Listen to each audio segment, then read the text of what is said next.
درود شریف پڑھ کے سوئیں۔ سجدہ اس نیت سے بھی کبھی کر کے دیکھیں کہ حضور نے فرمایا نماز میری آنکھوں کی ٹھنڈک ہے۔ الحمدللہ رب العالمین والعاقبۃ للمتقین والصلاة والسلام علی سید الانبیاء والمرسلین، اما بعد، اعوذ باللہ من الشیطان الرجیم، بسم اللہ الرحمن الرحیم۔ لا تحسبن الذین یفرحون بما اتوا ویحبون ان یحمدوا بما لم یفعلوا، صدق اللہ العظیم۔ اللہم صلی علی سیدنا و مولانا محمد معدن الجود والکرم وآلہ وصحبہ وبارک وسلم۔ اللہم صلی علی سیدنا و مولانا محمد معدن الجود والکرم وآلہ وصحبہ وبارک وسلم۔ الصلاۃ والسلام علیک یا سیدی یا رسول اللہ وعلی آلک واصحابک یا حبیب اللہ۔ حمد و صلاۃ کے بعد قرآن مجید فرقان حمید ہمیں کچھ ایسے روحانی امراض کے بارے میں شعور دیتا ہے کہ جو دلوں میں موجود ہوتے ہیں اور انسان کے دل کے اندر جو اس کی روحانی زندگی ہوتی ہے اس کے لیے بڑے نقصان کا باعث ہوتے ہیں، اور جب دل کے اندر وہ چیزیں پوری طرح جڑ پکڑنے لگتی ہیں تو انسان کے جو ظاہری معاملات ہوتے ہیں، اس کا جو لوگوں کے ساتھ میل ملاپ ہوتا ہے اور اس کے جو تعلقات ہوتے ہیں اس پر بھی اس کے وہ روحانی مسائل اثر انداز ہوتے ہیں۔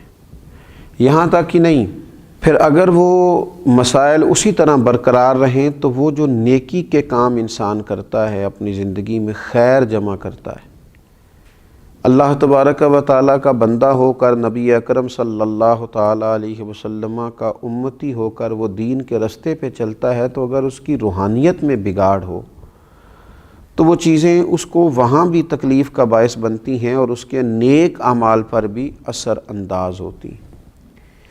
انہی مسائل میں سے ایک بڑا مسئلہ جو بہت بڑی روحانی بیماری ہے اور بہت زیادہ تکلیف کا باعث ہے، وہ ہے حب جاہ کا مسئلہ، یعنی شہرت کی خواہش، عزت کی خواہش۔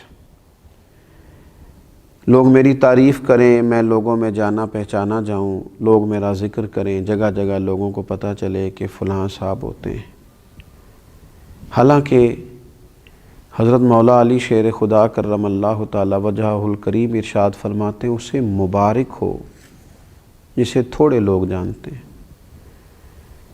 وہ شخص باعث مبارکباد ہے جس کی زیادہ شہرت نہیں ہے۔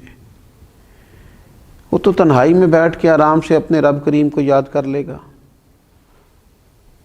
تو ایک بڑی بیماری دل کی، شہرت حاصل کرنے کی بیماری، اپنا آپ بتانے کی بیماری، اپنے آپ کو لوگوں کے سامنے بڑا ظاہر کرنے کی بیماری، یہ اتنا تکلیف دہ امر ہے کہ اس نے پوری دنیا کے اندر ایک عجیب سی دوڑ لگا دی۔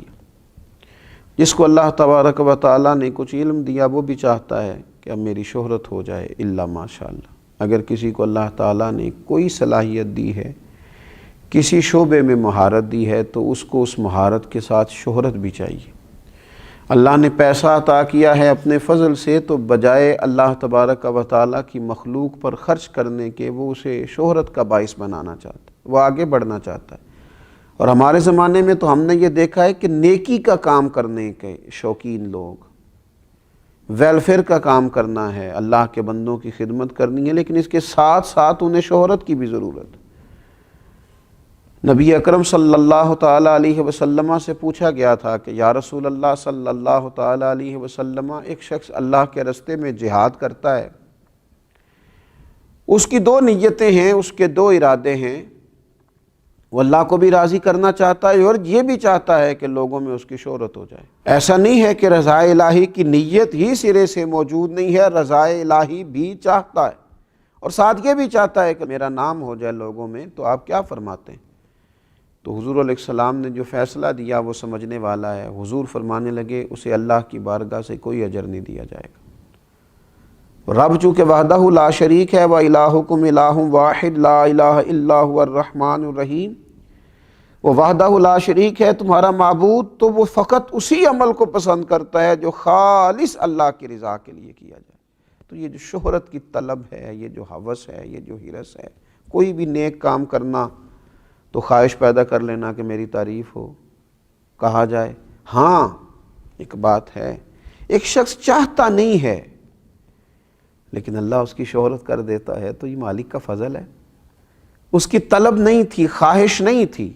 آپ دیکھیے انبیاء کرام علیہ السلام کو کتنی شہرت ملی دنیا میں، خلفائے راشدین کو کتنی شہرت ملی، اللہ کے نیک بندے اولیاء اللہ کو کتنی شہرت ملی۔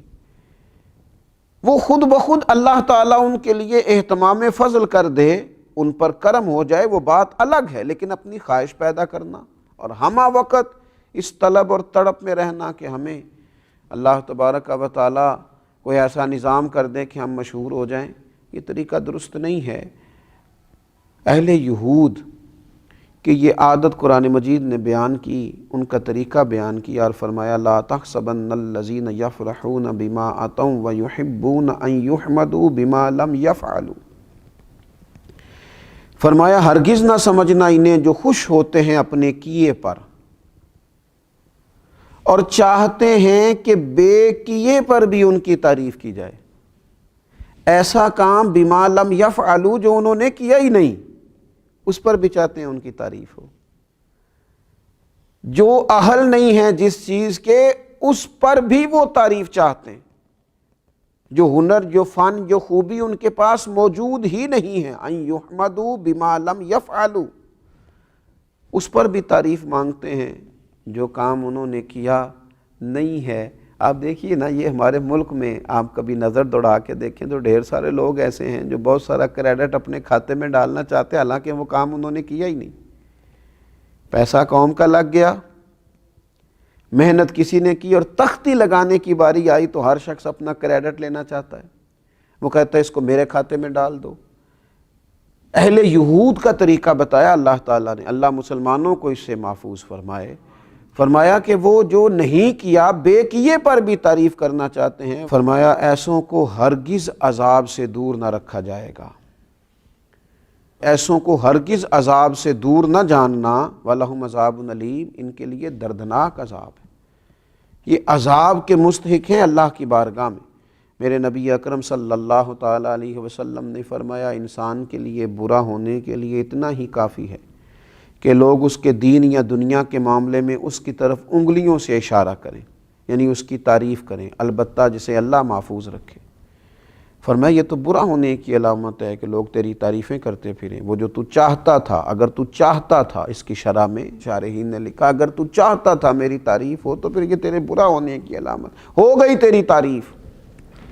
اور ایک حدیث پاک میں فرمایا کہ نبی پاک صلی اللہ تعالیٰ علیہ وسلم نے کہ کچھ لوگ اپنے اعمال لے کے قیامت کے دن اللہ کی بارگاہ میں حاضر ہوں گے تو رب فرمائے گا ان سے جا کے اجر لو جن کو دکھانے کے لیے کرتے تھے، میرے پاس تو تمہارے اس عمل کا اجر موجود ہے جو تم نے میرے لیے کیا تھا، جاؤ جا کے ان سے اجر لو۔ حضرت مولا علی شیر خدا رضی اللہ تعالیٰ عنہ فرماتے ہیں خرچ کرو لیکن شہرت نہ چاہو، اپنی شخصیت کو اس طرح بلند نہ کرو کہ تمہارا ذکر کیا جائے اور لوگ جانیں، بلکہ اپنے آپ کو چھپا کے رکھو۔ اسی کسے دے کچھ بھی نہ لگ دے، نہ کوئی ساڈا دردی، اپنے آپ کو چھپا کے رکھو، خاموشی اختیار کرو، اس طرح کہ تم محفوظ رہو گے۔ نیک لوگ تم سے خوش ہو جائیں گے اور بدکار تم سے ناخوش ہو جائیں گے۔ فرمایا یہ کام کرو، ان کو اپنی زندگی کے اندر طے کرو۔ ایک بزرگ گزرے ہیں حضرت ابو الحسن محمد بن اسلم توسی رحمۃ اللہ تعالی علیہ، حضرت ابو عبداللہ رحمۃ اللہ علیہ فرماتے ہیں کہ میں ان کے ساتھ 20 سال تک رہا ہوں، میں نے نہ انہیں صرف فرائض اور واجبات ہی ادا کرتے دیکھا ہے، وہ فرض نماز پڑھتے، واجبات ادا کرتے اور وہ اپنے حجرے میں چلے جاتے۔ 20 سال کے بعد سمجھ آئی کہ یہ وہ شخص ہے جو گھنٹوں اپنے رب کی عبادت کرتا ہے، یہ وہ شخص ہے جو گھنٹوں بیٹھ کر تلاوت قرآن کرتا ہے، حضور علیہ السلام پر درود و سلام عرض کرتا ہے، لیکن 20 سالوں میں نے انہیں جتنی بھی عبادت کرتے دیکھا، چھپ کے کرتے دیکھا۔ پوچھنے والے نے پوچھا تو فرمانے لگے جس کے لیے کرتا ہوں وہ دیکھتا ہے، جس کی رضا کے لیے کرتا ہوں وہ آشنا ہے، اور میرے عمل سے بھی آشنا ہے اور میرے دل کی کیفیت سے بھی آشنا ہے۔